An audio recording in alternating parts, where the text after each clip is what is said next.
And we welcome you live to Nashville Superspeedway. We may be a day late, but we're certainly not a dollar short as we are getting ready for the Firestone Indycar 200. Of course, if you were with us last night, 10 minutes before we go on air, the skies opened up and it turned into a deluge. In fact, the drying process continued well into this morning. This is the fence back in the pit area.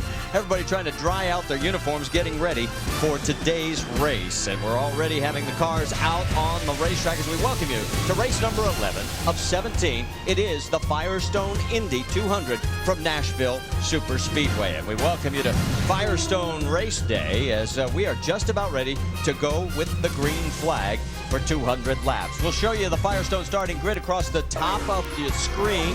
Nothing's changed from last night. Of course, I'm Marty Reed along with Scott Goodyear, and Jack Arute, Brianne Pettigo, and Vince Welch have dried out as best they can as well down in pit lane.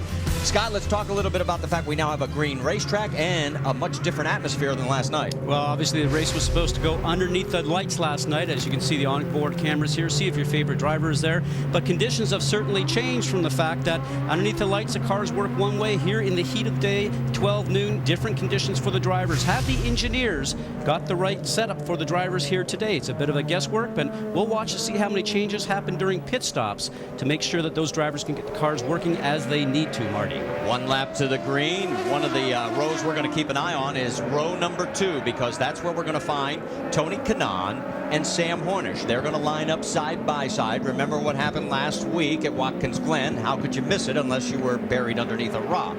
We'll find out if they've truly buried the hatchet. As they said yesterday, they both spoke, said everything's okay, we're cool, we're going to go racing. What do you think? Well, drivers are drivers, and they want to be in front of the car that's actually closest to them, and right now you never seem to forget an altercation that you had. They'll both want to be in front of each other going into turn 1. Everybody forms up behind Johnny Rutherford in the pace car. We're into turn number 3. Get ready, because the Firestone Indy 200 is green. Green flag, green flag.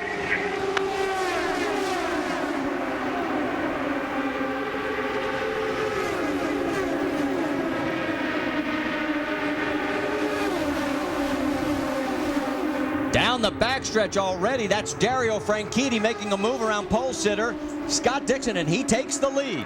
Boy, Dixon got a jump on the start because the pace car wasn't very much off the racetrack before he took the green, but Dario Franchitti, who's now got his hometown here of Nashville, just got on the gas and did almost like a Tony Kanaan move where he went around the top side.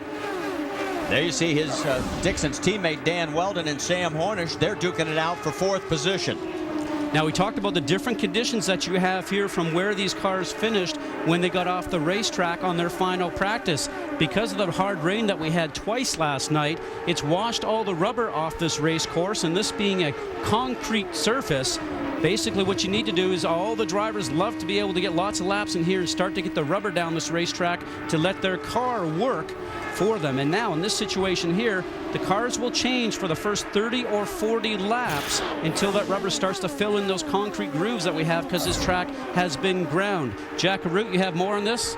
Yeah, absolutely, Scott. Almost to a team. All the teams tried to add at least 25 to 30 pounds of downforce in anticipation of what you call a green racetrack. But surprisingly, a couple of teams opted to go to the low side rather than the high side of downforce. The critical stop will be the first stop when they're able to determine whether they went the right way or the incorrect way. Thank you, Jack. As you can see, the margin starting to open already for Dario Franchitti. This time by it's 1.1 seconds. A little better action going on further back in the pack.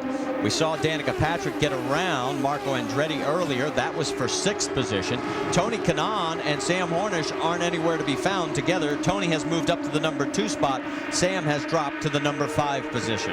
And all in anticipation of seeing how their race car is working on this track that we keep referring to as a green racetrack. Now, when you look at this concrete surface, you do see some black areas, which we call the groove. Well, yesterday, just before the rain came, that was very, very dark all the way through there. All the rubber had been laid down, and this is what's going to change over the next 30 to 40 laps before that first pit stop.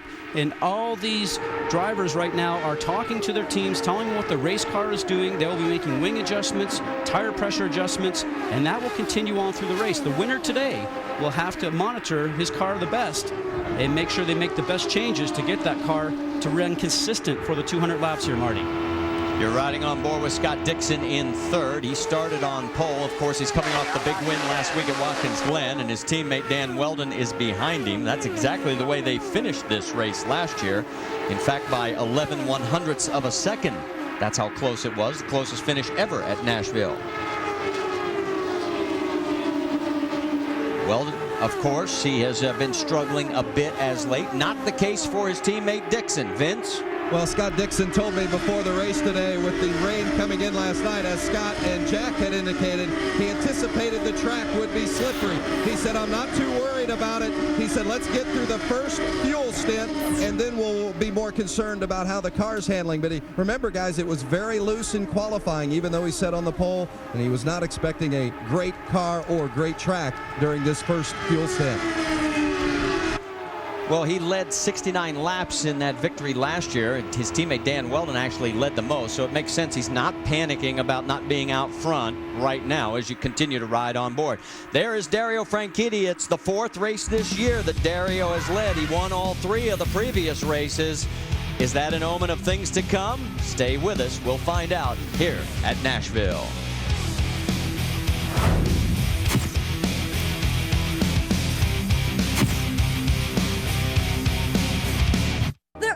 Music Hall of Fame, as we are in Music City, USA, and that's Nashville, Tennessee, where Dario Franchitti, our race leader, has made his adopted home. Of course, the Scotsman, the new Flying Scot, trying to pick up and build on the legacy set by the late Jimmy Clark. There's second place Tony Kanaan, then Scott Dixon and Dan Weldon. That's your top four. And as we get into the number 5 position, a little bit further back, you'll see Sam Hornish. And Jack Arute, what's going on in Sam's camp? Well, Sam Hornish is waiting desperately for that first pit stop. He does not like the condition of his race car right now, saying that it's a little bit loose. They've tried to work with the weight jacker to see if they can adjust on it. They have decided at the first stop they will add some front wing. Let's check in with Brianne Bettigo. Well, Danica Patrick has moved up one position to 6th place. She's battling a little bit of understeer. They're telling her to think about using her rear shocks and her rear wing adjustment bars. But this team also decided to put a little more downforce in the car at the beginning of the race, believing that the track would get better as the race progresses. All right, well, you heard Brianne talk about understeer, in other words, the car pushing. And there you can see, let's see what it looks like as she comes in the corner. And we'll jump up to the battle for third because it looks like Weldon is beginning to close. You know, and some of those things that both Jack and Brianne are mentioning, the tools inside the cockpit for the driver, talking about using the weight jacker. You can adjust the weight that's on the car from the right front to the left front. If it turns in just a little bit too quick on you, you end up putting the weight over to the right wheel. And if it's not doing what you want when it turns in, then you can put some more weight to the left-hand wheel. That's an adjustment they have inside the cockpit, some of the tools they can use. And also the roll bar adjustments are both front and rear, and they will be working with those tools to make the cars work in these new conditions that they have, Marty, and that's what they were referring to just earlier on. I was just listening to the radio communication to Dixon in the background. We could hear the spotter talking about how when Dan closes up, he doesn't like the dirty air. He can't stay there, and that's what causes him to fall back. Well, I would suspect that when he gets directly behind the car that's in front, he's losing the air off the front wing and the car gets understeer, wants to go up towards the wall. They also refer to that as being tight. And so what he's looking for is to running a line behind Dixon that's off just enough to keep the clean air going over those wings. Let's take a look at our Firestone telemetry as we're on board with Scott Dixon as we are up over 202. Vince, you've got more? We're talking about the situation with Dan Weldon as he came up to the back of the Scott Dixon car. Remember, they are teammates, and when Weldon had a good run on him early in the race, Dixon came down and closed the door. Weldon believed he had another run capable of making the pass on that last sequence, and actually came on the radio and complained a bit about his teammate keeping him back behind Scott Dixon. So even though they're teammates, they're not always on the same page as you see Weldon trying to close the door again. Well, we'll keep an eye on this as we move a little bit further back as well, because there is Elio Castroneves and Scott Sharp in a similar situation. Sharp is closing on Castroneves, who is in 8th. but he can't get the job done. He gets closer and then has to fall back.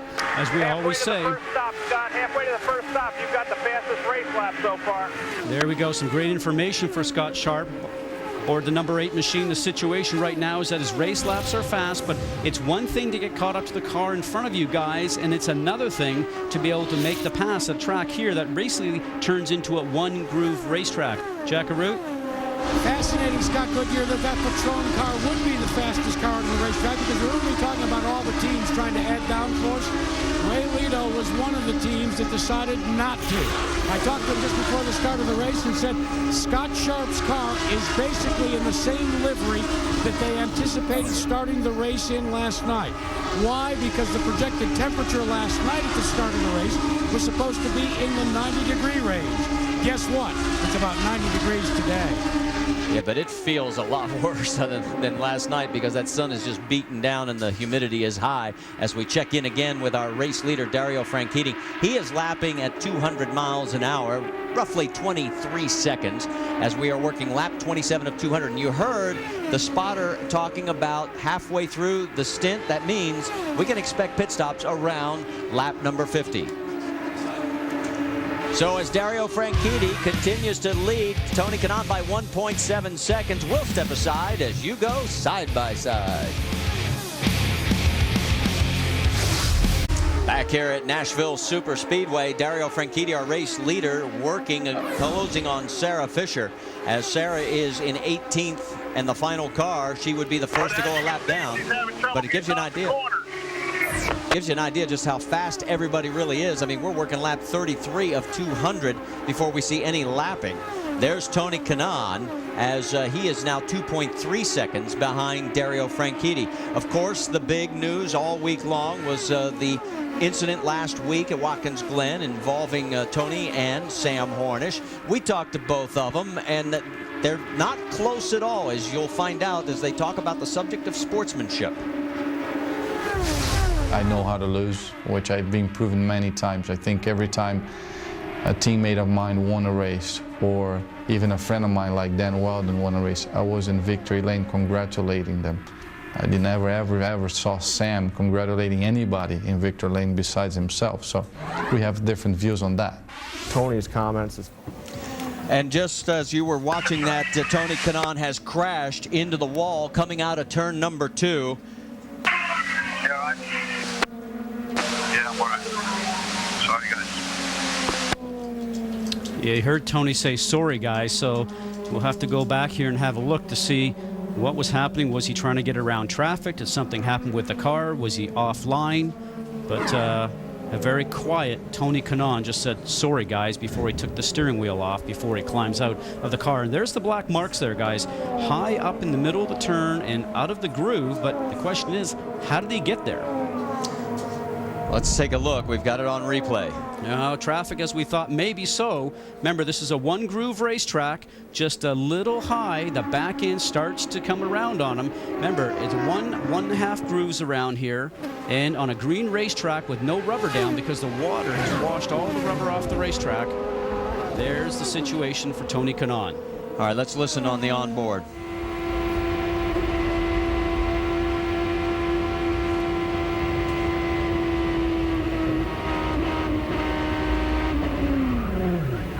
See how quick that happens? That is oversteer when the back end of the car comes around on the driver. Now, he's up in the gray area, so there's no grip there. Now, Sarah Fisher on the low side, who he's passing, her car also wiggles, and it's probably because she's trying to hold it down into the groove when the other car is going by on the high side, Marty. And, Scott, my question is, normally we see these guys on this type of track, they just slide to the wall. The back end stepped around, and we saw Sarah wiggle. Could there have been something on the track? Well, I'm not really too sure. I think the whole reason why the back end of the car came around Tony Kanaan is that he's on the exit portion of the corner. Remember, high G's here, 4.5 G's, and he's got the steering wheel turned about 40 degrees, and he's just trying to get that steering wheel around to get the car off the turn. Now, if that was headed into the turn, then he may have lost the front of the car, and it went up towards the wall. But on the exit of the turn, so much load on that right rear tire that's the one that goes off and sends you towards the wall. All right, so here comes our first round of pit stops, and let's check in with Jack Arute and see who gets the ethanol edge. Okay, we've got a nice clear entry. Right center of the board. Sam Hornish Jr. will be the first to get into his pit stop. They're going to put a turn and a half of front wing and also adjust the tire pressures. Let's check in with Vince Welch. No changes for Dario Franchitti. You see him in the top box. He has complained a little bit of some understeer today, but otherwise that is it. Just tires and fuel. Scott Dixon in the middle of your screen also getting away, and it's a race to the line as Dixon tried to beat Franchitti out of the pits. So you saw that the race off of pit road, Castroneves, the big winner there, picking up 3 spots, and the loser, Sam Hornish, who loses 2. So we'll step aside. You'll go side by side as we clean up the mess from Tony Kanaan and our first yellow here at Nashville. Well, the heated season rolls on as the Indycar Series heads to Mid-Ohio for the first time. Scott Dixon dominant at Watkins Glen. Can he repeat that performance at Mid-Ohio? It's the Honda Indycar 200 at Mid-Ohio Sports Car Course, Sunday 1:30 Eastern on ABC. And there's the reason we're under yellow. Tony Kanaan, as he was trying to go around Sarah Fisher, watches the car, gets up in the gray, in the marbles, and then at the exit of turn 2, steps out on him and does a complete 180. And just before the crash, here's the conversation on the radio. Going towards oversteer now. Copy. Hey, go back up to your original line, save your right rear. Yellow flag, yellow flag. Oh, that's right. And you heard that? Yellow flag, yellow flag. Oh, it's us.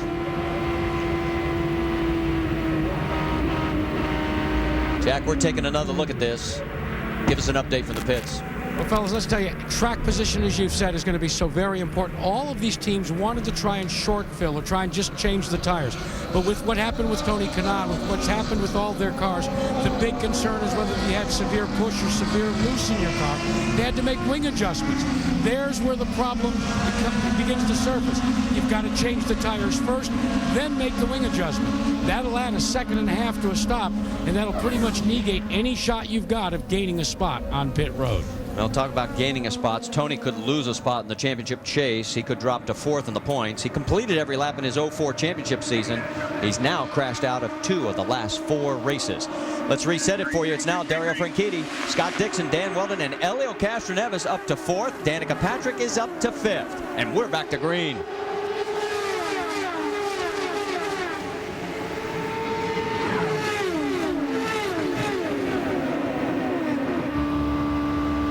On board with Jeff Simmons, running in 8th. Inside. He's about to be passed by his teammate, Scott Sharp. Looked like Jeff Simmons was actually battling an understeer. Look at his hands right now. A lot of steering into that car. Does not seem like the car is turning. He's going to use the weight jacker, his left thumb right now. He's operating the weight jacker.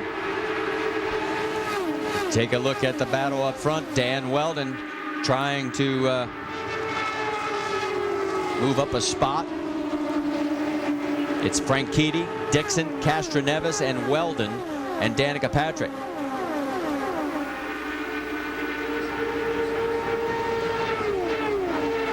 Behind Danica, it's Sam Hornish, then Marco Andretti, Scott Sharp in 8th. Away from Sam, you're about +8 on him. 8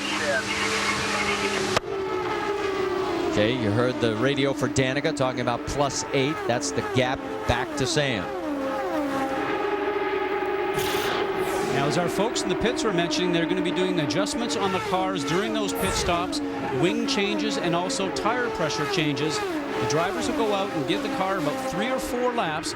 So watch Weldon right now, starting to have a look on the inside. Elio Castroneves, nice clean move that he got done. And once the car's got 2 or 3 laps on them and stabilized, then they'll give a report back to the pit lane and let them know how those changes worked for their car on this green racetrack. And Weldon got by, and look at Danica closing quickly on Elio Castroneves. What's going on, Vince?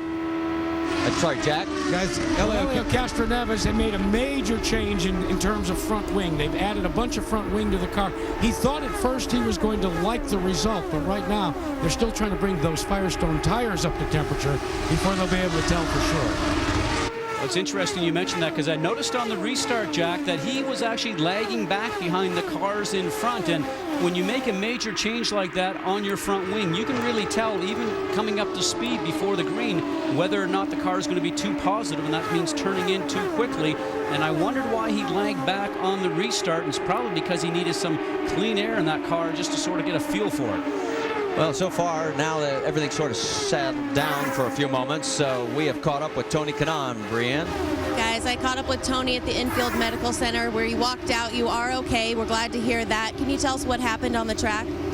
I really don't know. I think I was trying to go around Sarah, and the track, it's still very green because of the rain last night, and I just lost it. With no warning, I just lost it. So very disappointed. I think the whole 7-Eleven team did a great job all weekend long. We had a consistent car. I don't think it was the fastest car out there, but it's a big hit for the championship. So we got to move on. I think we've been having a lot of action the last 2 weeks. So I guess it's time to regroup and then move forward. Not the finish he wanted this weekend, but he's glad he's all right, guys. And, of course, the reference to moving on to Mid-Ohio next week, our 5th race in 5 weeks. And then the race teams will get a 1-week breather to catch their breath as we go back on board with Scott Dixon currently running in 2nd place. Dario Franchitti in front with Weldon right there behind him as we continue here in Music City, Nashville, Tennessee. Stay with us. We've got a lot more racing to come. Welcome to Nashville.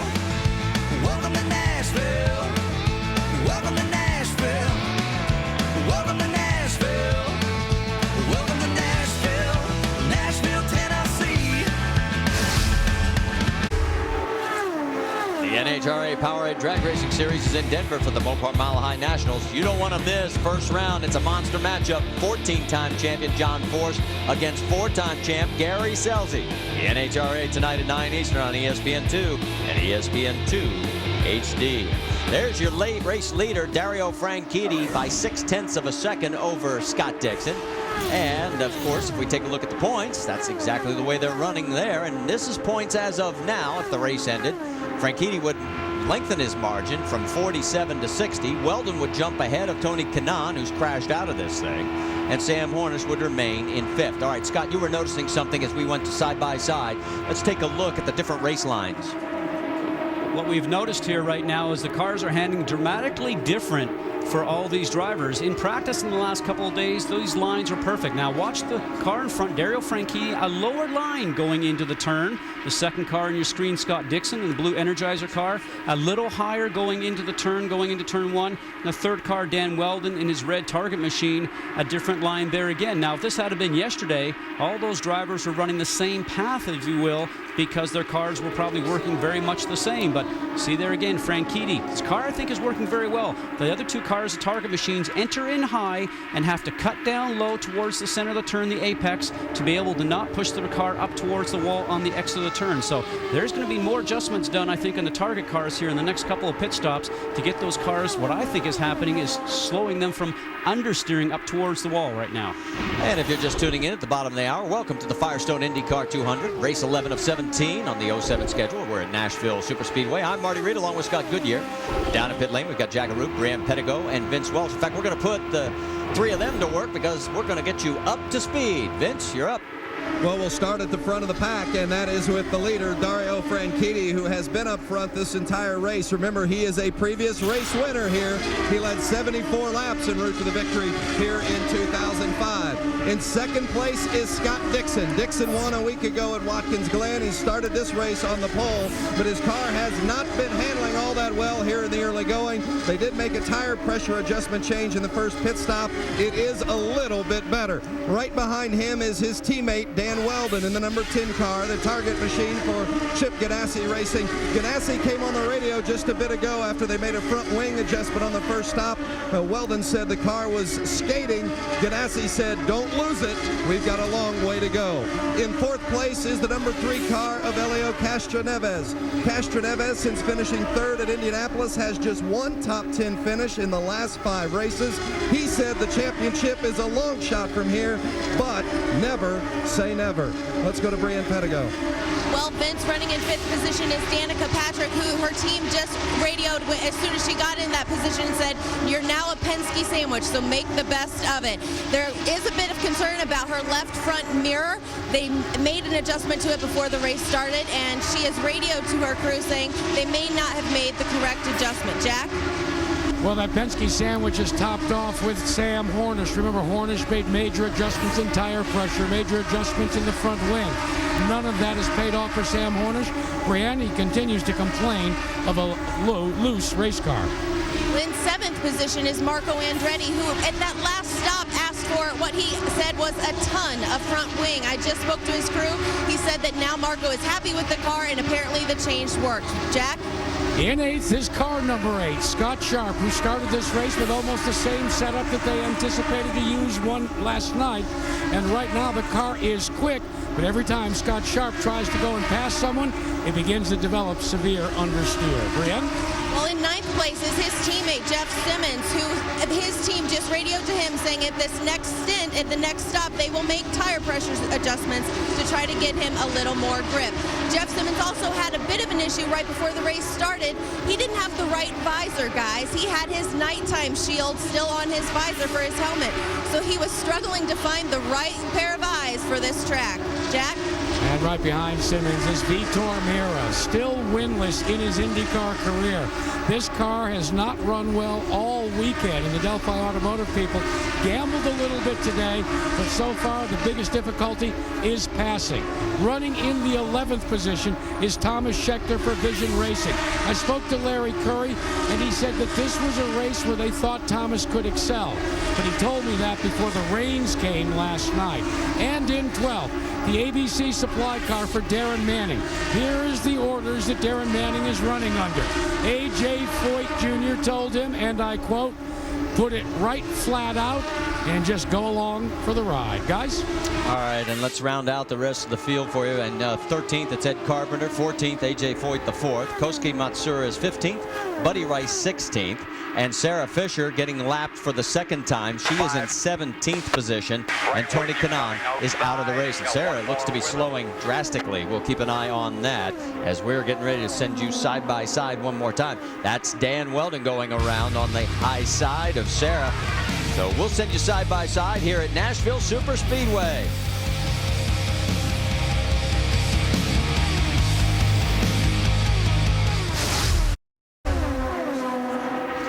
The heated season rolls on as the IndyCar Series moves to Mid-Ohio next week for the first time. Scott Dixon, of course, coming off the road course win at Watkins Glen. It's the Honda IndyCar 200. Mid-Ohio next Sunday, 1:30 Eastern on ABC. Now, while we were on side by side, you saw, we want to take another look at this because Sarah Fisher was really slow and created a huge log jam. She's been off the pace for about 3 or 4 laps. She gets into the turn, and then she has to slow up. She takes a high line, the bottom line. You see Vitor Meira above the Delphi machine right there. He just is turning around and trying to find himself, actually finding a spot to go. And here is number 5 of Sarah Fisher, who had actually went into the pits. In the situation, she's got to make some changes in the car. She should not have put herself into that position, guys. And here you can see the 15 car, Buddy Rice, is having a wing change. But back to Sarah for a second. You know something? She is going that slow, Marty. She needs to get herself off the race course because she's not going fast. She's not racing for position. She's just causing havoc out there. Coming out of 2. All right, we'll keep an eye on her speed, and you can see our race leader, Dario Franchitti. You saw the problem there with Buddy Rice. Jackaroo, what's going on? Well, it's communications. The radio is not operating correctly, and you saw what happened with his teammate when she got up in the marbles trying to let the faster cars go by. Buddy Rice pulled on the pit road. They're changing out the radios, and they're discovering that it could be, I say could be, in the radio wiring harness. A long, costly stop for Buddy Rice. Well, at this stage, why not just use the pit board on the back straightaway? You're losing a lot of laps and a lot of time. Because the problem is then you can't take full advantage of your spotter, and that is the whole key here, Marty. You need your spotter. Good point. Good point. All right, let's go with Danica Patrick because you heard the story about her loose mirror or ill working mirror. Okay? Is your corner entry okay? It's real dusty out here. So there is on board with Danica. Now there's the mirror on the left side.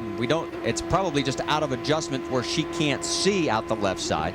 And let's take you back to this morning right before we went green, and they were working on it. And trying to adjust the lens itself so you can see rearward. Now, maybe this has come loose, and it's a very small mirror, obviously just 2 inches by 4 inches. So in that situation, maybe it's just moved and she can't see something behind her, Marty. Well, Dan Weldon's taken advantage of a situation, gotten around Scott Dixon. So all of a sudden, moved Weldon up to second, bumped Dixon back to third.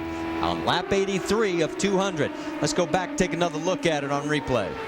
Now, Weldon has had the faster car here for quite some laps, and he was on the radio earlier saying, you know, I'm faster, but he keeps blocking my line. Now, the car up in front is Kosuke Masura, the number 55 machine, and it looks like Dixon maybe gets off the gas to try and set himself up for a good run coming down that back stretch so he didn't have to pass him in the turn. But there again, number 10, Dan Weldon, had something different in mind. He just kept his foot on the gas and passed going into the turn. Let's get more on Dan Weldon from Vince Welch. Well, guys, and remember, as we reported a short while ago, they had come on the radio to Dan Weldon and told him to be careful because it is a long race, be patient, but he saw the opportunity and made that move. Not much has gone right for Weldon since, well, frankly, since Indianapolis. Remember, he won at Kansas, was very fast that first week at Indianapolis, but didn't get the pole as expected. And since that win at Kansas in the race preceding Indianapolis, Weldon's average finish has been 10th.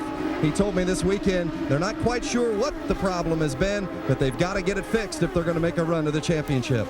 All right, thanks for the update, Vince. Let's take a look at our Honda lap leaders. It won't take you long to get through this list because there's only one name, Dario Franchitti. And we're not trying to jinx Dario, but the last time a driver led every lap of a race, 2003, Scott Dixon led every lap of the rain-shortened race back at Richmond. That's the only time it's happened in IndyCar Series history. And right now, looks like a little bit of traffic. Well, and for Dario Franchitti, if he leads the most laps here, as we're seeing Weldon now starting to take advantage of Franchitti's problems with traffic up ahead. Whoever leads the most laps here is Weldon's going around the high side. It's a race for first place right now. Who's going to make this one stick? They're now in turn 3. Oh, and 3 wide down the backstretch, and Dixon's going to go under both of them. Oh, nice move. Scott Dixon takes advantage of the slower traffic up front, shoots from 3rd to 1st. Thank you very much. And he takes advantage simply because he got caught in the traffic earlier on. Now, his job is to try and lead the most laps, as I started to say, because it's 3 points towards the championship if you lead the most laps during the event.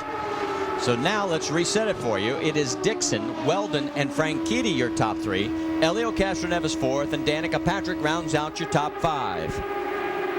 Looks like Weldon's car there was just a little bit loose. We saw from the onboard camera from Dario Franchitti. So just as we had mentioned Dario possibly leading every lap, guess what? We jinxed him. Oh, there you go. Yes, you did. Don't say we. Take credit for that one.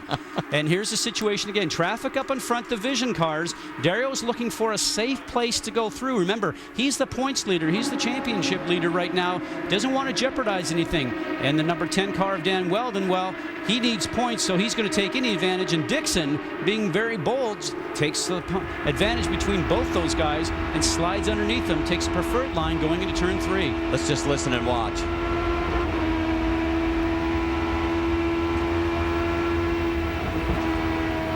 And a nice draft. And here's Dario Franchitti. It looks like he's coming in, Marty. Well, at lap 92, remember we last pitted on lap number 38, Vince. Dario Franchitti is coming into the pits as you see him on pit lane. He's been complaining a bit of an understeer, and you saw him go through that hairy traffic situation. But these guys are very patient. They said, let's make a clean pit stop, make the necessary adjustments that we need to make, and go from there. No chassis adjustments. They've decided against it. A full fuel and away for Dario. Yeah, and Scott Dixon in as well. Both of the Team Penske cars have peeled off. They're back out on the racetrack. Dan Weldon is currently your race leader. He is still out. Reset your fuel, then concentrate on Rick. Just like last time.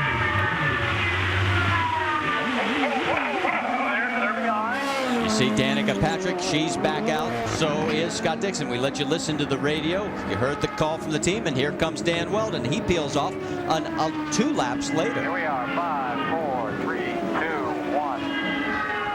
Reset your fuel. Looking at the crew of Chip Gadassi's team, work on the 10 car of Dan Weldon, 4 Firestones and fuel, no chassis adjustment, and now he stalled it. The hose is still attached, so a problem for Dan Weldon in the pits. Now they get the hose. Boy, a costly move for the 10 team at Target Chip Ganassi. Yeah, and under green flag conditions, Scott, this is going to cost him a lot of track time. Track position is so difficult here as we ride aboard now with Scott Dixon, who picks up the lead again after those pit stops. But a lot of pressure on the team to get your driver in and out as quickly as possible, because hard to pass here as we've seen, and the team knows that they try to help their driver out by getting fast pit stops throughout these events so they can actually help their driver. So it is Scott Dixon, Dario Franchitti, and Dan Weldon, your top three. Marco Andretti and Danica Patrick rounding out your top five. Jack, you got something on the weather? Well, I think we're back in Groundhog Day. The same way it started last night. Precipitation is beginning to cover the racetrack yet again. Right now, it's those classic thunderstorm drops. And the yellow flag is out for that moisture. Well, when we are about 5 laps shy of halfway, and of course race is official once we get to the halfway mark. So as we go to yellow, it is Scott Dixon, as he has led 6 of the 96 laps, and the other have been led by, of course, Dan Weldon a few, and for the majority, Dario Franchitti. So you can hear the conversation on the radio. The question will be, how long will IndyCar officials keep everybody out under yellow? Because, as we said, we get to lap 101. This is an official event. So we're going to take a moment to step aside. You'll go side by side. And, of course, for Scott Dixon, our race leader, he's trying to make it 2 wins in a row. Remember that big win last week at Watkins Glen? He won there 3 years in a row, and the only guy who ever has done that was Graham Hill back in the days of Formula One. And, of course, he won here last year. We have just passed the halfway mark here, and the race is official. Speaking of official racing, well, let's talk a little NHRA, because Melanie Troxel scored her 3rd career #1 qualifying spot for the NHRA Mopar Mile High Nationals. Tune in tonight as she looks for her 2nd win of the season, 9 Eastern on ESPN2 and ESPN2 HD. And while we are under our 2nd caution here for a very light sprinkle, I know you heard me say that last night, but it doesn't look like this was going to turn into the deluge that we had last evening. Let's get our GoDaddy.com trivia question in. When was the last time an IndyCar Series race was postponed a full day? Mr. Goodyear? Well, you know, I think because I was partaking in that race that I have to remove myself from the questionnaire, because I was there. Okay, there's your answer. June 2000, back in Texas. It's over 7 years ago. And while we're still under yellow and the race is official, as we said, at lap 101, let's check in for our edition of the Valvoline Track Tip with Jack Arute. When we first came here with the IndyCar Series 7 years ago, the drivers complained about one thing. The concrete and the white wall made it extremely difficult for them to be able to differentiate where one started and one stopped. So what was born was called blue lines. No, not blue lines like in a hockey game. I don't want to get Scott Sharp, our partner upstairs, all excited, but a blue line to differentiate it. Well, that blue line has been part of Nashville Superspeedway, but this year the blue line has become a blue wall in one specific area. Probably the most difficult turn has now taken the blue all the way to the high side to help drivers exiting turn number 4. And there is the blue wall, and it does differentiate it explicitly. So we continue under yellow, and you can see there's a lot of blue sky back there. It's not like it was last night where there's that huge dark cloud off into the distance to the north. As there's your top 5 here at Nashville. Stay with us. We're going side by side. Back here at Nashville Superspeedway, as the race is official, we have a light sprinkle that has brought out our 2nd caution, started back on lap 98. And the pits are open. We're going to see if there's going to be any takers. And yes, it looks like there will be some that will come in. Not the race leaders. It's A.J. Foyt, the 4th. A little further back looks like one of the Penske cars. It's Sam Hornish. And even further back, you see some of the cars coming in. But the prime front runners stayed out. Let's see what happens with Sam Hornish's stop and bring in Jack Arute. 3, 2, 1. You hear Roger Penske vectoring in Sam Hornish. Here is the problem that Sam Hornish has been encountering as they top off fuel in a first indication that they're going to go and try and go in a fuel conservation mode. But one of the keys there is the car is pushing in one end and loose in the other. But while we got you, This caution has allowed the IndyCar officials to do one thing, and that's sweep the racetrack. Now, why do they have to do it? Well, we've been talking about the concrete and how abrasive it can be on the tires. Going back many years ago, we talk about it being like a cheese grater. And all of a sudden, all this cheese ends out on the racetrack. Now, what you want to be able to do is get that cheese, like tires, to fill in the grooves in the concrete. But sometimes it just is stray. And then you'll hear drivers talk about marbles. Try and slide and drive out of the groove on that.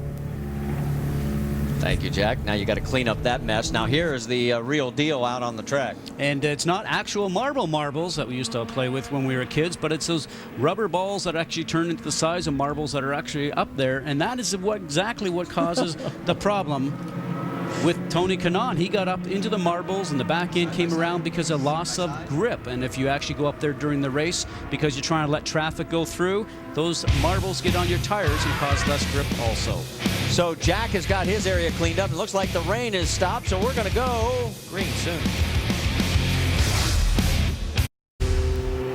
Back here under our second caution for a light sprinkle at the Nashville Super Speedway. The race is past halfway.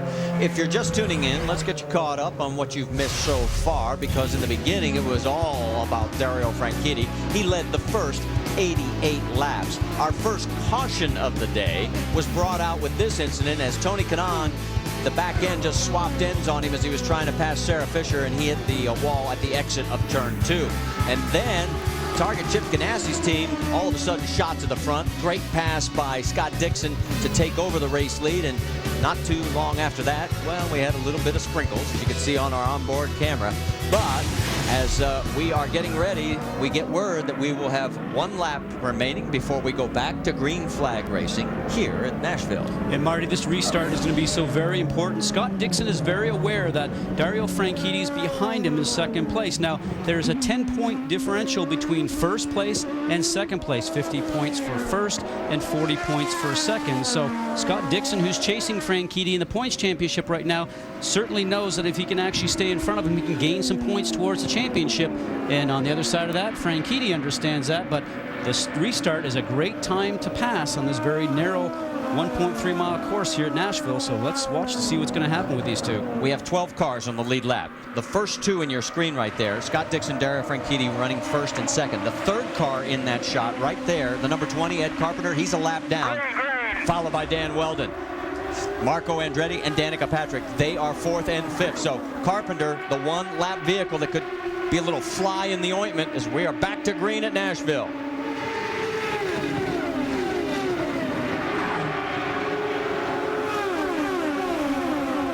Marco's got a run on Dan Weldon down the backstretch. That is for position, so move Marco to third. And Danica's closing, as is Scott Sharp.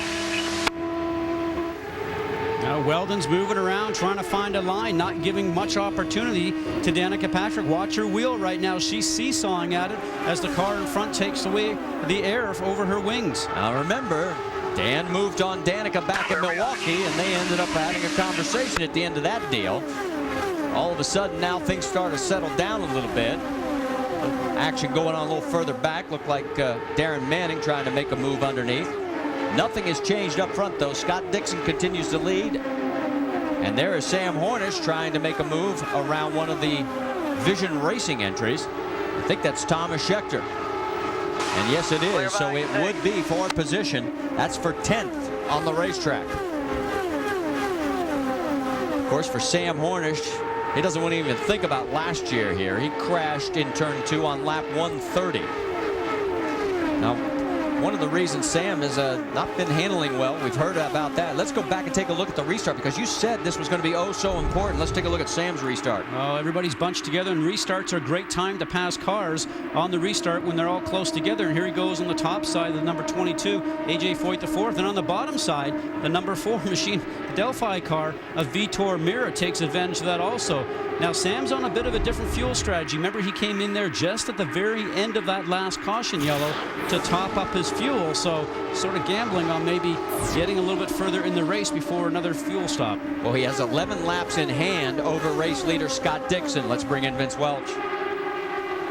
Guys, one of those having an issue is Sam Hornish's teammate, Elio Castroneves. They're having communication problems. Tim Cindric, who handles race strategy for Castroneves, is unable to communicate with Elio. The good news, if there is a silver lining, is that Elio can hear his spotter, which is critical here.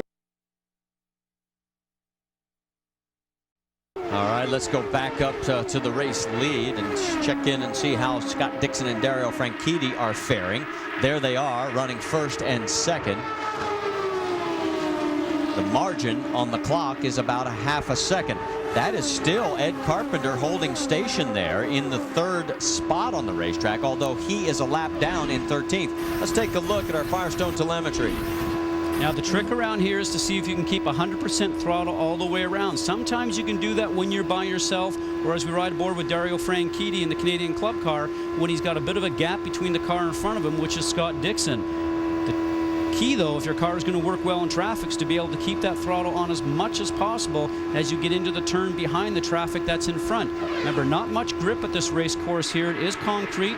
Firestone brings a great tire along, and there's Marco Andretti, the number 26 car, who's finishing or running in third spot right now. And I guess according to Brianne Pettigo, he's got an issue with Ed Carpenter in front of him, Brianne? That's right, Marty. He was really happy with that restart, gave his team exactly what they needed there, but now he's just struggling to get past Ed Carpenter, who he says just won't get out of his way, guys. And right behind Marco is Dan Weldon, who wants that position back. And I got to be honest, Carpenter is holding station and maintaining the race pace. I mean, I'm looking at his speeds. He's running 199, and they were at 200. Well, and they're very close in speeds, but on a track that's very difficult to pass on, like it is here at Nashville Super Speedway, a lot of drivers get frustrated very quickly because when you can get close to a car and get caught up to them, it's very difficult to pass, and that's probably what these drivers are experiencing. You know, a lot of courses you can actually get up within a couple of car lengths and still be able to get around, but here, maybe your car doesn't work so well when your car is actually even 10 car lengths back behind the car in front, and that's what I think a lot of drivers here have been complaining about the last couple of days. Now, there again, you know, he keeps his foot on the gas. He's not really causing any harm or foul for the cars behind, and he wants to try and get back in the lead lap, guys, so he's a race car driver. That's right. He is the first car, one lap down. Meanwhile, we've drifted back to the battle for 9th because Sam Hornish is in 10th, trying to track down the 14 of Darren Manning.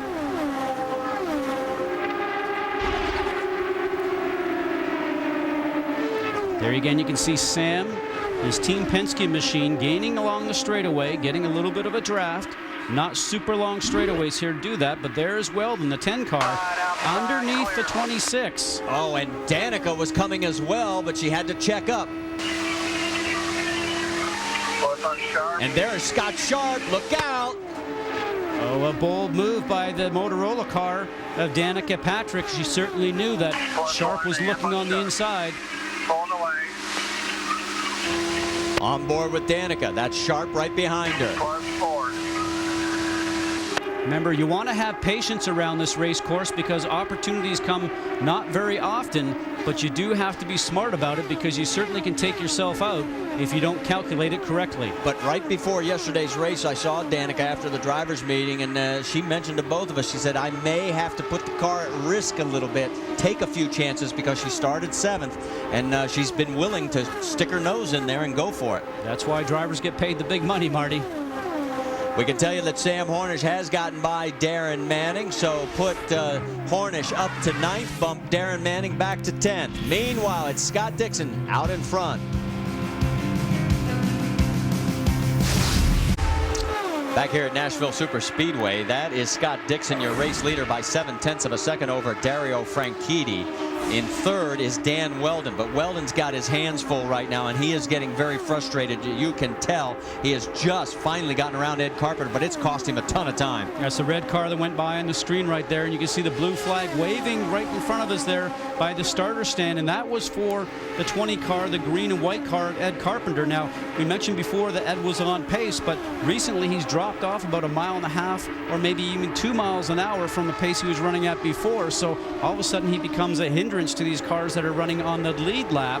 and that was why he received the blue flag to let Dan Weldon go by. Now he's going to fill his mirrors here very shortly with Marco Andretti and Danica Patrick and Scott Sharp, who are all running a little bit quicker than his pace is right now. And you know, it's just driver etiquette, guys, that you turn around and let the faster cars go by when you're off a lap. But as a driver, it's difficult because you still have visions of putting yourself back on the lead lap and racing for position. And word from race control We're going is to get away from Sharp, or we're going to keep our line. We're being told we're moving around too much. you just heard it right there. They've been told from race control that Danica has been moving around a little too much to their liking. And I think that goes back to her move going into turn one with Scott Sharp, who was trying to take advantage of the momentum loss that both of those cars had in front. Let's get more on Scott Sharp from Jackaroo. Well, Scotty, you hit the nail right on the head. Scott Sharp realizes, as does his team, that Sam Hornish tries to go the inside of Jeff Simmons. They realize that right now, as difficult as it is to pass, you've got to keep up your momentum. You saw a classic example of that right there. For Danica Patrick, she also knew as a driver, all you have to do is break that momentum. That's what cost Scott Sharp. But here's what's about to happen, fellas. In the next series of pit stops, we'll begin to see some short filling. They'll just put enough fuel in to try and project to the end, because that's what conventional wisdom says at this point in time is going to be the only way for some of the guys to chase down those top three cars. And as you were finishing up your thoughts there, Jack, we can tell you that Darren Manning has gotten around Jeff Simmons as well. That's for 9th place. Meanwhile, up front, it is still Scott Dixon, but by only half a second over Dario Franchitti. So Franchitti has chopped off 2/10. Let's go on board, let you listen in. We'll just take a ride around the track.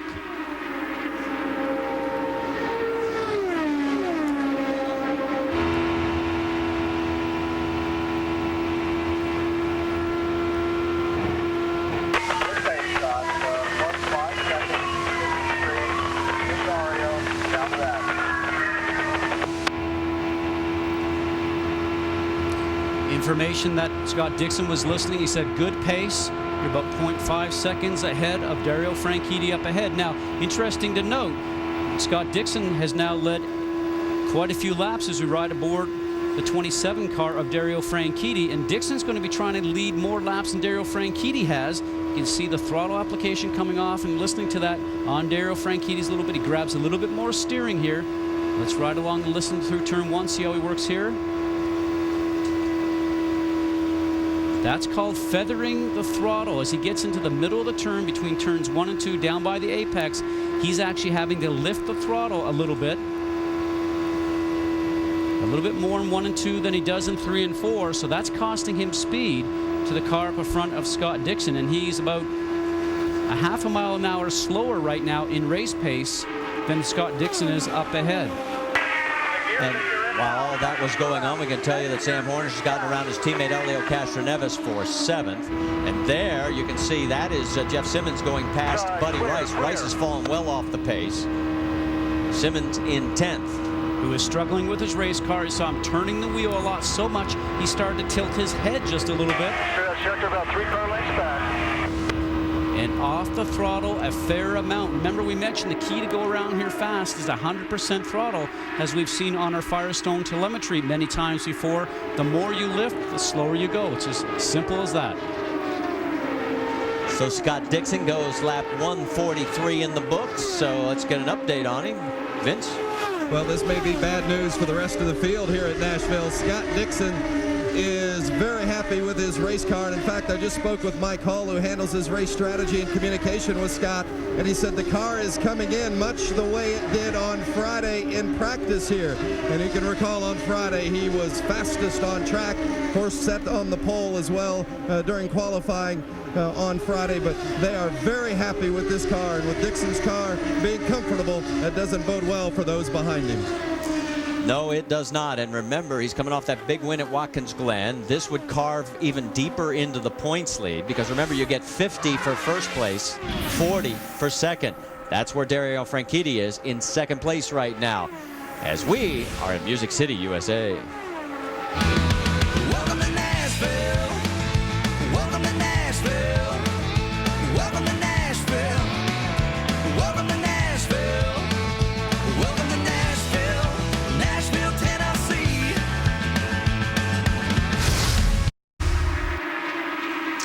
Back here at Nashville Superspeedway, there's your battle for first and second. Let's take a look at our Honda lap leaders. Dario Franchitti has led the most so far, but Scott Dixon's clicking them off one by one. Dan Weldon led 2 laps a little bit earlier, and we are getting close to pit stops, and in fact, it is Dario Franchitti first to blink among the 2 leaders. Countdown 3. Countdown 3. Now that is Scott Dixon's radio. He's got 3 laps to go. Vince? Well, Dario Franchitti is on pit lane. They will not make any chassis adjustments. They have not made any changes to the chassis all day long, and that's an indication that the car is handling to Dario's liking, and he's very picky about his machine, so the crew has hit it perfectly with engineer Alan McDonald. Firestones and ethanol fuel for Dario Franchitti, and let's see if he gets away cleanly. He does. And with 48 laps to go, that's in the window, which means he should be able to go the distance. Absolutely, he'll make it to the end now. And the number 9 car, Scott Dixon, who's leading the pressure now, goes to his crew to make sure he gets in and out as cleanly and as efficiently as Dario Franchitti's team did. And he will have that whole crew on edge as he enters in. Ricky Davis, the chief mechanic, and his group will have to make sure they have an excellent stop. And it looks like Scott begins the slowing down process. There's Elio Castroneves making his way onto pit lane, lighting up the Firestones. Here comes Scott right behind him. Vince, sending it your way again. Well, Scott Dixon, 12th at Texas and 10th at Iowa. Otherwise, his average finish, 2.6. And what's amazing is that he's not the points leader as he continues to chase Dario Franchitti. You saw Dixon just remove one of the tearaways from his visor, indicating that the track has been dirty, and some of that has been getting onto his windshield or his visor screen. Ricky Davis changing on the outside front. No chassis adjustments with Dixon, and the Energizer car is away. Let's send it over to Jack Arute. Now remember, Dan Weldon will be bringing the car down on the pit road and trying to gain some spots as he is your leader at this point in time. But also remember the last time Weldon was waved out before the fuel nozzle was detached. He had the wherewithal to stop, not stall the car. Look for a short fill here because they won't have to take on just as much fuel. As soon as these tires are on, they've been given the tag and they are, oh, there's a problem on the right rear. They've got a rear track. It has cost Dan Weldon a number of spots. Oh, and the frustration from Dan Weldon inside the cockpit, beating on the steering wheel when he was let down and had to go back up. Now remember, that happened back at Homestead, Miami, and he had the car that was so confident, he got on the radio and said, guys, I've got you covered. I want to listen to that radio right now. I don't think he thinks he has this field covered at all. And this is a different racetrack, Marty. This is so difficult to pass on because of the narrow groove that we have. 1 groove or 1.5 grooves, much different than the 1.5 mile track that we run at Homestead with that progressive banking. But you know something? We mentioned just a moment ago how difficult it is here on the crew to make sure they do everything perfectly because they know they can help gain or lose positions for their driver out on the race course. So while all this is going on, one of the things I found interesting, here's Vitor Meira. He was one of the ones who stopped late the last go-around, as did Sam Hornish. Hornish has already made his final stop. Vitor is now peeling off from the race lead. Here is what's going on out on the racetrack right now as Meira makes way towards pit lane. Let's again send it to Jack Arute. Remember when Vitor Meira and the gaggle of cars connected with Sarah Fisher, it affected the front steering on the right side. Meira has been fighting that all day. They have not made any adjustments there. They are taking down as much fuel as possible. He is off and away. The last of the front runners to make a pit stop, guys. Well, and here's the thing. You're waiting for Scott Dixon to come around. He's at start-finish right now. Can Meira get back out in time? I don't think so because he is going to be passed. There's Meira on the exit to the pit lane, and here comes a flying Scott Dixon. And Dixon is going to get the race lead. But I'll tell you something, that is great by the Panther team. Great service work in and out, and Vitor is running strong. Let's see where he falls once he gets across the line, as Dixon's still the leader. Remember, in-laps and out-laps are so important here for the drivers. And Dario Franchitti, who's currently running in second. That's right, because one thing we're checking on is Vitor Meira may have lost the lap because it took him that long to get in and get back out. And Dixon was able to get around him and put him a lap down. So we'll keep an eye on that. So it is Dixon, Franchitti, Danica Patrick up to third, Scott Sharp fourth, Marco Andretti fifth. With 39 laps to go, does Scott Dixon make it 2 wins in a row and cut into the points championship lead? Or does third place Danica Patrick get her first win in her career?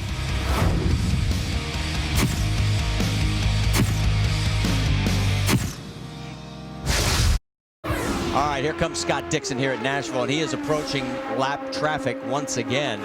As you see the running order across the top of your screen with the margin and 33 laps to go. We are on record-setting pace with our fewest cautions. Vince, bring us up to date on Dixon. Well, Scott Dixon is coming into this lap traffic, and they're telling him to be careful with the traffic, that they'll give him a little bit of room, but to make sure he doesn't get up in the marbles. Meanwhile, Dario Franchitti, who's running second, is hoping to make up some ground on Dixon because Dixon is in that traffic, but right now Dario cannot get by the 4-car of Vitor Meira, so it's not doing him much good at this moment. Well, that 4-car, as we saw coming out of the pit lane after that great Panther pit stop, the 4-car was trying to beat out the 9 of Scott Dixon to get ahead of him so he could be on the tail end of the lead lap. And there you see the number 4 Delphi machine. But what he's done now is he's actually started to slow the pace up of Dario Franchitti, because Dario did not get by him going down into turns 3 and 4 when Vitor Meira in the 4 machine came out of pit lane. Side, you're clear. You heard the call, you're clear. Dixon right now, we talked about the record pace he set last year was 161 miles an hour. We had 3 cautions. We've only had 2 here today. His record pace right now is at 166 and change. He's flying. With 30 laps to go, let's get you up to speed in case you've missed anything. We'll start with our race leader, Vince. Well, that race leader is Scott Dixon. He won this race a year ago. He's trying to make it not only 2 in a row here at Nashville, but 2 in a row during the series, because he won last week at Watkins Glen. And imagine as you see him try to fight his way through this traffic. Remember, Dixon has also been runner-up 4 times this season. That's how tough this championship battle is. He has a victory and 4 runner-up finishes, and he's still 47 points behind the series leader, Dario Franchitti. Franchitti, the series points leader, is running second here today, but he's in a lot of traffic as you see them there behind the 55 of Kosuke Matsuura, and now another car from Vision gets underneath Franchitti. So Franchitti, if he hopes to make any run at all on Scott Dixon, he needs to be able to get through the traffic more cleanly. But one thing to keep in mind as you watch Franchitti maneuver the traffic, he's thinking championship. He's not going to take any unnecessary chances to try to win this race.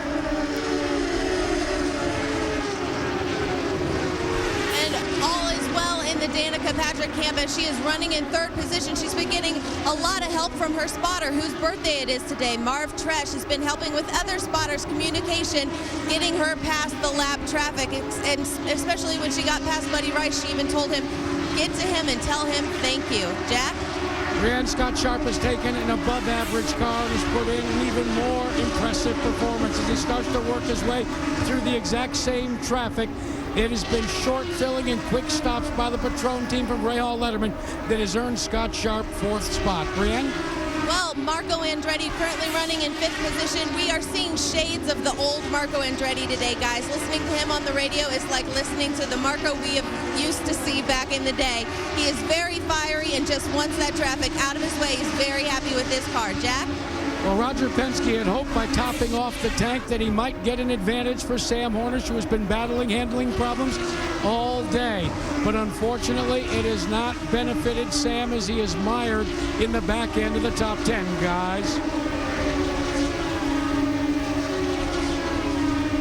So there is Dan Weldon. He is currently running in 7th. Elio Castroneves 8th. Darren Manning 9th. Thomas Schechter rounds out your top 10. In fact, we only have 9 cars on the lead lap. Schechter, the first car, a lap down. So there is Scott Dixon. And he definitely benefited through that series of lap vehicles. He is now 6.6 seconds ahead of Dario Franchitti. I think he has a car that works better in traffic, meaning possibly has a little bit more downforce on the car, makes the car a little bit more comfortable to drive when cars are in front of you. Now, Dario Franchitti, we saw him trying to work through traffic and not having much luck with it, number one. You can see the gap falling back to Dario Franchitti right now aboard the Canadian Club car. It's almost getting to the whole length of the front stretch, and looking back to third place, Danica Patrick aboard the number 7 Motorola machine. She's now trying to make up some speed. 22 laps to go, and it is spread out just a little bit because of the lap traffic. But Scott Dixon looking to win for the second year in a row here at Nashville. No one's ever done it. In 6 years, we've had 6 different winners. Does that change today?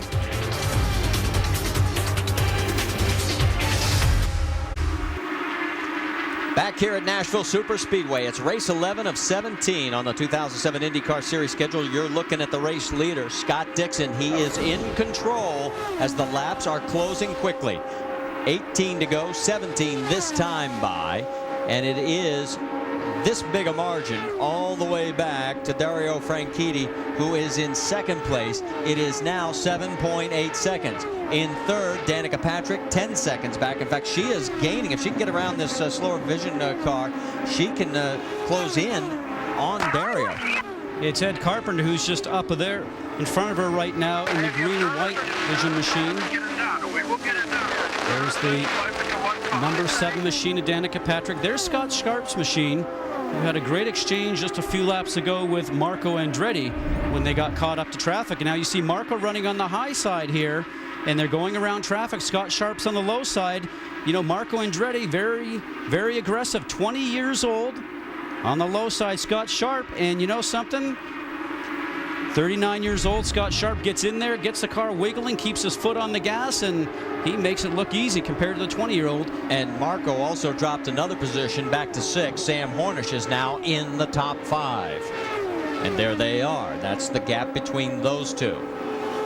Now, it's interesting, Marty, that the teams that are running up front here right now, the Target Chip Ganassi team, Andretti Green Racing team, have relationships with the Indy Pro Series teams that run here on the day before. And it's a bit of a marriage these days, much like they have with Nextel Cup teams running in the Busch Series to gain information on racetracks. The teams that seem to be doing very well here and throughout the series so far this year seems to be the teams that have the Indy Pro Series cars. And interesting to note that Penske, who does not, has been struggling here at this particular racetrack as far as the speed is concerned. All right, let's go back. Watch this. Dixon is just carving up the field. That's Jeff Simmons.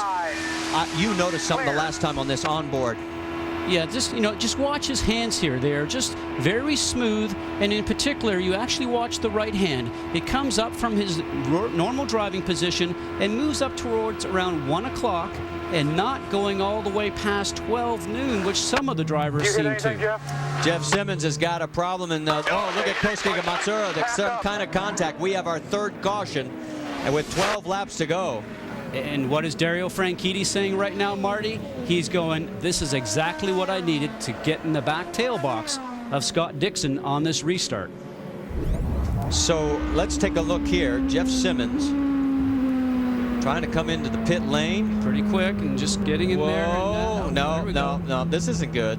And Koski forces Koski up. Misses the back of the 17 car of Simmons, and Koski did a wonderful job, but in doing that, gets out of the groove, gets into those marbles that we talk about, and goes up and hits the safer barrier. So that is a very tough break for Koski, as he was not running all that great in the field. I mean, he was not on the lead lap, but you still don't want to see it happen. Look at the damage to the right front, and I'm sure Simmons is not pleased with what happened.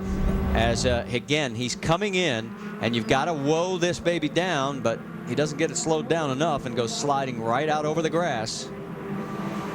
And if you remember, this isn't the first time these two sort of came together, although they didn't touch there. Well, you think about 10 events so far this year, and 5 of them Koski has not been running at the end, and some of them, a lot of them probably have not been his fault, unfortunately. Well, this was the first time the two of them had contact. As you saw the spin, and both of them were involved in that one. And then it escalated the very next race at St. Petersburg, as there is Simmons trying to dive under Koski, and yep, contact again. And Koski wasn't too happy with that deal and let not only Jeff know it, but the entire country as well. And then we have today. So I don't think Koski's going to be real thrilled with Jeff again. Well, it's also a damage bill to the right-hand suspension of that car. You know, and you're looking at that, that's $12,000, $15,000 worth of damage just on that right front corner alone, along with some body work. Now, Simmons, we're not sure why he actually fell off the entrance road to the pit lane and went back up onto the race course. But if this track was higher banked than it currently is at 14 degrees, if this was like a Texas track or something like that, then he wouldn't have been so lucky. He would have actually probably have crashed his own race car as he got back onto the race course. All right, this time by, we'll have 9 laps to go. Let's get a final update as the stretch run from Vince Welch on our leader. Well, guys, maybe the most disappointed of all about that yellow is Scott Dixon, because unless something unforeseen happened, he was cruising to his 2nd straight victory here at Nashville Speedway. Now, granted, there is some distance between he and 2nd place runner Dario Franchitti, but at least the restart provides an opportunity for something to go wrong. So Scott Dixon was disappointed that this yellow came out. Jack Caroot? Well, Vince, the big challenge for Dario Franchitti as he tries to score on his home track is these cars that you now see parading in front of you. Those are what separate he and the leader, Scott Dixon. And this team is not at all happy with the driving style of one driver, Vitor Mira, in car number 4. I can't use the expletive deleted that John Anderson used to describe the driving style of the Delphi Automotive car, but let's suffice to say, they're not at all happy. Well, Danica Patrick, running in 3rd position, is reasonably happy with her car and has been all day long, although she is developing a bit of an understeer problem when she gets upon lap traffic. Meanly, Ed Carpenter, who she's been fighting all day to get out of her way. There's a lot of talk at this track about the awesome trophy you get, the Gibson Guitar Trophy, if you win this race. But more importantly to this team, they told me the trophy they want most at the end of the day is a 4-wheel, perfect condition car. They just want to bring it home in one piece, but it looks like she's on her way to that guitar, too. Brianna, remember a couple of weeks ago, I believe it was in Iowa, when Scott Sharp got out of the car after posting one of his first top 5 finishes of the weekend. He wanted to thank everybody for praying for him. Well, the prayers must be working in double duty today, because this has not been a fast car, but really good work on his team's part. Short filling and also encouraging their driver has earned him what could be another top 5 finish. Sam Hornish Jr., on the other hand, has battled an ill-handling car all day. Roger Penske has dug deep into his bag of tricks, and so far none of them have come up aces. Right now, Hornish is just happy to be running where he is, because everything that they've done, making wing adjustments, tire pressure adjustments, and in fact, there has been no consistency. At one end of the racetrack, it's pushed. The other end of the racetrack, it's been loose. All right, so thanks, guys. There's Ashley Judd, Dario's wife, in the pit lane area. And there's Scott Dixon's dad, Mom, as they're waiting, as Bev Patrick waits for the final result. Now, we should point out, between our race leader, Scott Dixon, you heard Jack talking about, there are 4 cars between Dixon and 2nd place, Dario Franchitti. Another lap vehicle back to 3rd place, Danica Patrick. Now, it'd be nice if all those people get out of the way, but it's probably not going to happen. Well, it's not going to happen, and in this series, we don't remove the lap cars in between, although I'm starting to think that I like the system they have in some other series. Let them get out there and do a fight out. Vince? Well, Dario Franchitti was told that Anthony Foyt will move over and let him by, but the 3 drivers in front of Foyt are all racing for position. Don't expect any help from those 3. That will bode well, guys, for Scott Dixon. Yeah, and this is one where I think I agree with you, Scott. NASCAR's rule, lead cars inside 10 laps, single file, they're all to the front. So we're going to be going green flag this time by. You're ready. He's going. And you heard it. Here we go. We'll have 5 laps to go this time by. And probably the most interesting race in the track right now that 2 drivers are close to each other would be Danica Patrick and Scott Sharp, and also Hornish. And right now it looks like those guys up in the top part of our screen might have got together, because I saw Scott Sharp lose a lot of positions. Yeah, he got up in the gray and he had to get out of it. Here comes Danica tries to go under Carpenter. He slams the door shut. She has to back out. Here comes Hornish underneath her. Here comes Marco on the high side. This is all for position. Danica still has the preferred low line, and Carpenter still stays in front of all of them. 4 laps to go. Marty, I think what you said, and I agree with you. Boy, it'd be nice if those lap cars were out of the way and you just had that whole train of 6 or 7 cars running towards the green flag. Right now, it is green flag. It's green start, but checker flag. And Scott Dixon, Dario Franchitti by 1.5 seconds. Then it's another 2.9 seconds back to third. And now it sort of has settled down again. So let's go back up and show you the margin. There's the lap vehicles back to Dario Franchitti. Next time by, it'll be 2 laps remaining. And throughout this whole race, what's ended up happening is that Scott Dixon, getting back up in front, has now led 103 laps versus the 86 or 88, excuse me, to Dario Franchitti. So he gets the 3 bonus points for leading the most laps in this race. So that helps towards his championship drive also. Yeah, and Mom and Dad are loving it too, as son Scott could be on his way to a back-to-back win. We're on the final lap. It's only the 3rd time, if it happens, in IndyCar Series history where we go from a road course to an oval with the same winners. Dan Weldon did it in 05, Elio in 06, and coming out of turn 4 with his 8th win of his career, 2nd consecutive win. Great run today, man. Scott Dixon. That deal. Good job. Awesome job, guys. Awesome job. That's fantastic. Dario Franchitti, the points leader, 2nd. The celebration in pit lane. What, no fist? Come on. No. It's not over yet. Let's get to pit lane. That's true. We haven't gotten everybody to pit lane yet. You saw that Danica Patrick matches her career best from earlier this year in 3rd. 4th place, Sam Hornish. 5th, Marco Andretti. Let's check in with Jack Arute. Well, the brains behind his performance over the last couple of weeks is Mike Hull, who calls the shots for Scott Dixon. And Mike, getting the congratulations of his owner, Chip Ganassi, and it's important when your owner gives you the #1 finger. What accounts for this back-to-back situation? I mean, going from a road course to a short oval like this, what's the secret you guys have got? Well, I think that's the nature of where we race more than anything else. You've got to have race drivers in the IndyCar Series that are capable of racing on any kind of racetrack.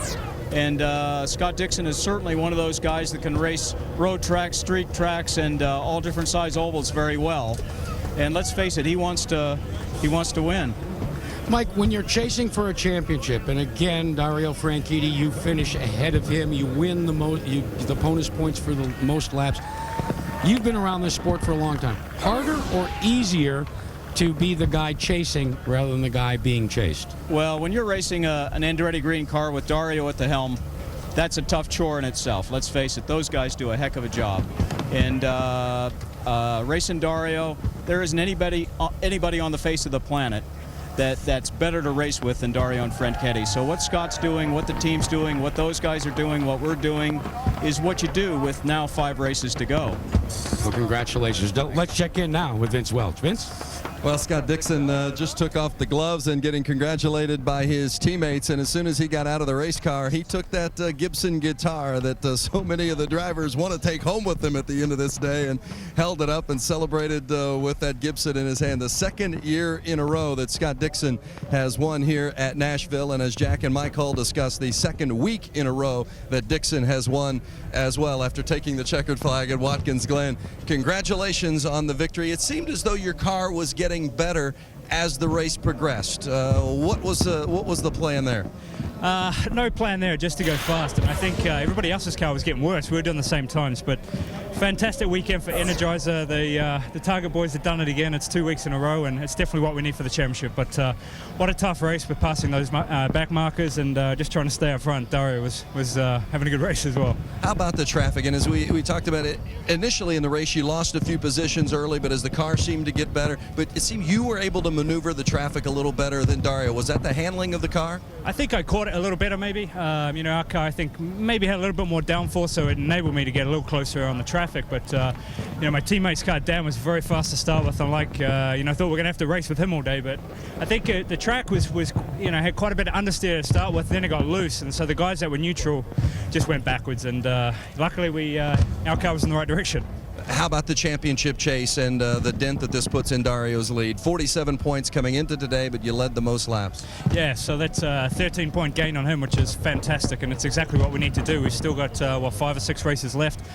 Some road courses there, but, Dario's also very strong on those, but just a big, big day for Energizer. A great day for Scott Dixon and company. Let's go to Marty. All right, thanks, Vince. We mentioned the points. Let's show you the update because, boy, does Scott Dixon know his math or what? He says a 13-point gain. He knew that before he ever climbed out of the car. And, yes, it goes from 47 down to 34. Dan Weldon moves ahead of Tony Kanaan as a result of Kanaan's 18th place finish here. He drops to 4th. Sam Hornish 5th. Let's check in with Brienne. Well, Marty, you mentioned it matches her best finish ever in 3rd position, but you're not happy, Danica. Tell us why. Well, wow, that's a lot of fireworks. I'm frustrated because when lap traffic is the thing that dictates where you're at on the track, and if you can get by, that's kind of senseless, I mean, Ed Carpenter was a lap down, then he was 2 laps and probably 3 laps, and then there's 5 to go, and he's not going to cooperate. It's like, what's the point? What are you racing for? You're laps down, and we're racing for first, second, and third. And, I didn't have a chance at Dario unless I would be behind him. So, yeah, that's the frustrating part. And it wasn't like it just happened at the end. It happened earlier on, too, when it was me and Marco and Weldon. So, just not real smart on his part. If you're slow, just get out of it and have a nice day. Well, glad to have another good finish, but she's still a little frustrated, guys. Well, and I think it goes back to what we were talking about. Maybe IndyCar will look at it, and maybe on these last 10 lap shootouts, they'll take a look at getting rid of some of that lap traffic. That certainly does hinder what would have been a very interesting shootout had all those cars that were on the lead lap, all 8, had been nose to tail. All right, we're going to step aside for just a moment. You saw Chip Ganassi congratulate his driver. Still have a lot more coming your way from Nashville.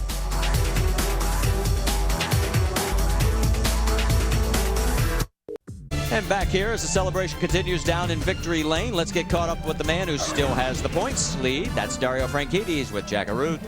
All right, Dario. Good day and a bad day, in so much as you're still in the points lead, but it didn't take Scott Dixon too long to calculate that you lost 13 points. I'd calculate that too. At least you put a smile on my face here. That's the first time I've cracked a smile since the end of the race. No, it looked really good at the start. The Canadian Club car was good on the start.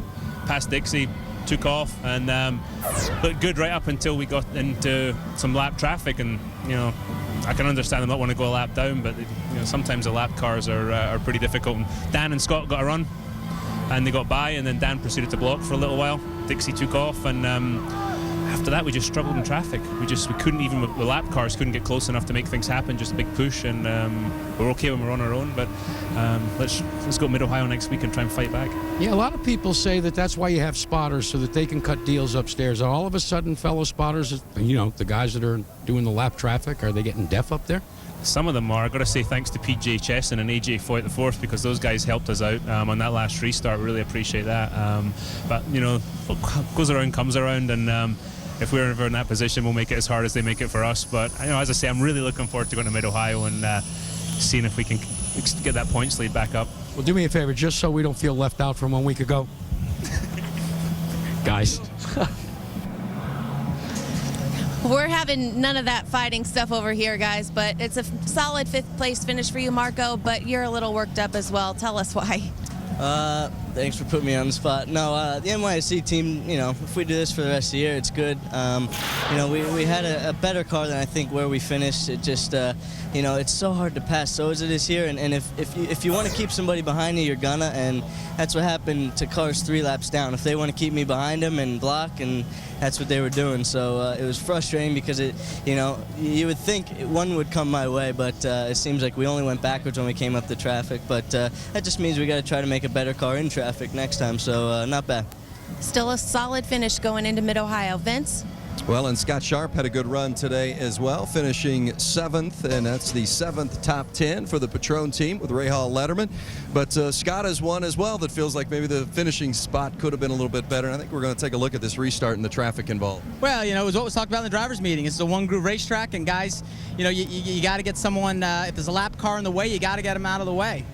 And we had 4th place locked up, and overall a great day for the whole Patron Rahal Letterman team. I mean, anytime you can pull away from 2 Penske cars, the car's pretty hooked up, and we just didn't need that last yellow. And I got a pretty good restart, but Sam, I guess, got a little better of a one and drafted off me and sort of just chopped across my bow. And I think if I'd kept the hammer down, probably would have taken off my front wing and would have hit his left rear. So just got a big push, went up, almost hit the wall. Lucky I didn't, and just had to recover from that point of view. So good day for us, but it would have been nice to end up a few spots higher. Yeah, not completely satisfied, but another good run for this team. It continues to improve, guys. All right, thanks. It's Dixon, Franchitti, Patrick, Sam Hornish Jr. in 4th, Marco Andretti 5th, Elio Castroneves 6th, and Scott Sharp, as you heard, in 7th place. No confrontation between Kanaan and that man right there, Sam Hornish. I mean, after all, they were side by side at the start, and that was the closest they ever got because Tony Kanaan finished dead last after crashing early. Let's talk about the championship. What does this all mean as we go to Mid-Ohio? Well, Dixon's obviously, as you can see right there, being interviewed, is pretty strong. They come from the Glen, which they won, which was 3.3 miles, 11 turns.